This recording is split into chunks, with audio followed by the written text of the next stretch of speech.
Hello, dear students. You are most welcome on this Grammar Point channel.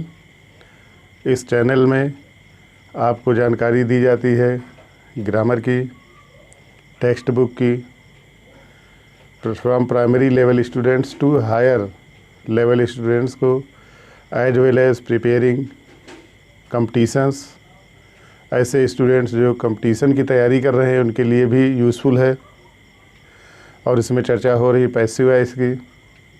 Passive voice में मित्रों बताया गया है कि आप 5 प्रकार के स्ट्रक्चर की जानकारी अगर कर लेते हैं तो बड़ी आसानी से कोई भी सेंटेंस को आप चेंज कर सकते हो।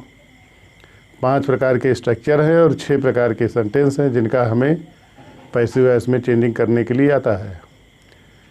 सभी की जानकारी आपको दी जा चुकी है। एक बार आज आखिरी चर्चा है और इस चर्चा में आप तैयार हो जाएं सुनने के लिए, जानने के लिए।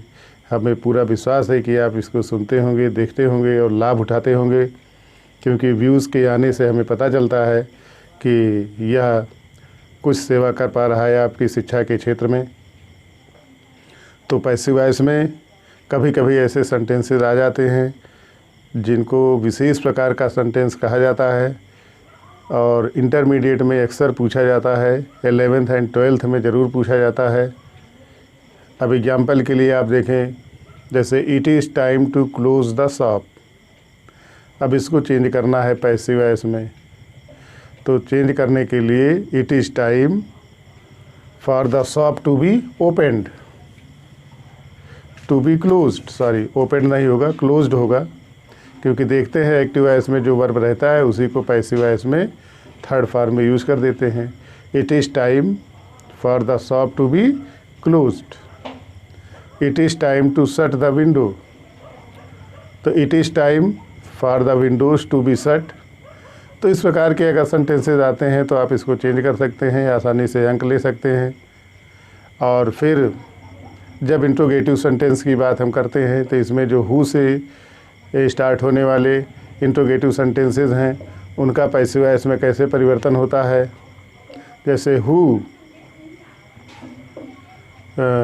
Is knocking at the door, who is knocking at the door. तो अगर हु से कोई इंट्रोगेटिव सेंटेंस आया हो तो इसे हम बाय हुम से स्टार्ट करते हैं, बाय हुम पहले ही रख देंगे। तो by whom is the door being knocked, इस प्रकार से चेंज किया जाता है। ऐसे ही who is writing a letter, तो फिर बाय पहले ही लगा दें, by whom is a letter being written. Who is helping you, by whom are you being helped. तो इस प्रकार से हु वाले सेंटेंसेस का बनता है, बाय पहले ही लगा देते हैं, हु का ऑब्जेक्टिव केस हुम रखते हैं। और एक चीज़ मित्रों आप ध्यान रखें कि अगर हमें इंट्रोगेटिव सेंटेंस बनाना है तो सबसे पहले हमें क्वेश्चन वर्ड रखना पड़ता है, फिर उसके तुरंत बाद हेल्पिंग वर्ब या मॉडल वर्ब का यूज़ ज़रूर करते हैं। यदि हमने हेल्पिंग वर्ब या मॉडल वर्ब को नहीं लगाया, बीच में सब्जेक्ट रख दिया, तो आप जान लें यह इंट्रोगेटिव सेंटेंस नहीं रहा, ये तुरंत असर्टिव में चेंज हो जाता है। तो इसीलिए इंट्रोगेटिव के लिए जो कंडीशन है वो बहुत ज़रूरी है कि पहले हम क्वेश्चन वर्ड रखें, फिर तुरंत बाद हेल्पिंग वर्ब या मॉडल वर्ब का यूज़ करें। तो इस प्रकार से हम पैसिव वॉइस में चेंज कर सकते हैं। फिर थोड़ा चर्चा कर रहे हैं जो हमारे बहुत ही छोटे छोटे नन्हे मुन्ने स्टूडेंट्स हैं जो तैयारी करना चाहते हैं but they are weak unfortunately, तो उनके लिए कैसे लिखा जाता है, छोटा से ज्ञा तक की अंग्रेजी कैसे लिखेंगे, इसको इंग्लिश में कैसे लिखेंगे। तो इसमें चर्चा की गई है, कल्पना की गई है, बताया गया है, ग्रामर में है, व्याकरण में है कि हिंदी के जो अक्षर होते हैं 49 की संख्या में होते हैं। तो उसमें का वर्ग, चा वर्ग, टा वर्ग, ता वर्ग, पा वर्ग, तो सब पे मात्रा लगाई जाती है। मात्रा का विशेष महत्व होता है। यदि मात्रा की जानकारी नहीं है, अनजाने में गलत मात्रा हो गई, अब एग्जाम्पल के लिए हम सुल्तानपुर लिखना चाहते हैं लेकिन मात्रा नहीं जान पा रहे हैं तो शैतानपुर भी लिख जाता है और इससे बहुत ही अनर्थ हो जाता है। तो इसलिए हमें मात्रा की बेहद जानकारी होना बहुत आवश्यक है। तो मात्रा के क्रम में कल हमने टा वर्ग की चर्चा किया था। मित्रों, हर वर्ग में 5-5 अक्षर होते हैं लेकिन मात्रा केवल 4 अक्षरों पर ही लगती है, अंतिम पर नहीं लगाई जाती है।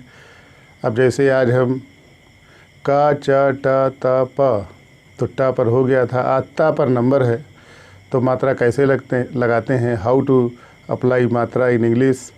जैसे ता, तो ता के लिए टी ए, ता, टी डबल ए, ती, टी आई, ती, टी डबल ई, तू, टी यू, तू, टी डबल ओ, ते, टी ई, तय, टी ए आई, तो, टी ओ, तौ, टी ए यू, तन, टी ए एन, तह, टी ए एच।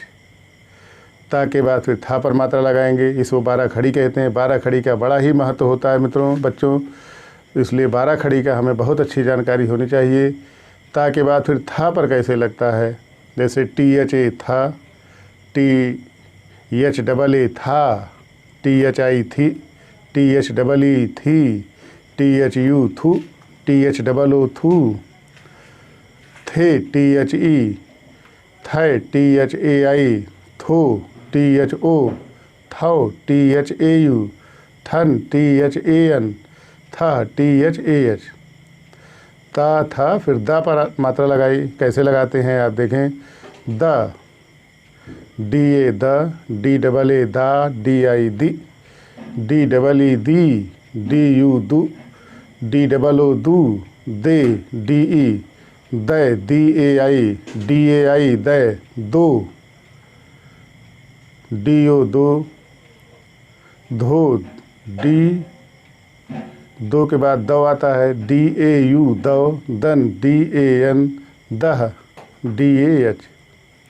इसी प्रकार धा पर डी एच ए धा, डी एच डबल ए धा, डी एच आई धी, डी एच डबल ई धी, डी एच यू धू, डी एच डबल ओ धू, डी एच ई धे, डी एच ए आई धै, डी एच ओ धो, डी एच ए यू धौ, डी एच ए एन धन, डी एच ए एच धा।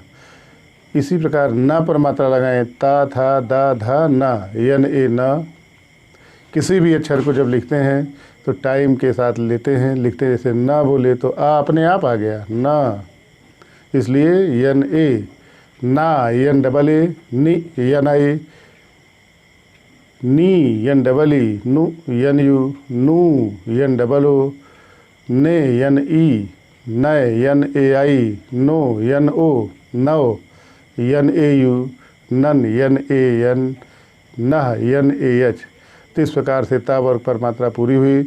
तो हमें पूरी उम्मीद है, I hope that you will be taking full information from this channel. So like this channel, comment and share it more and more. Thank you.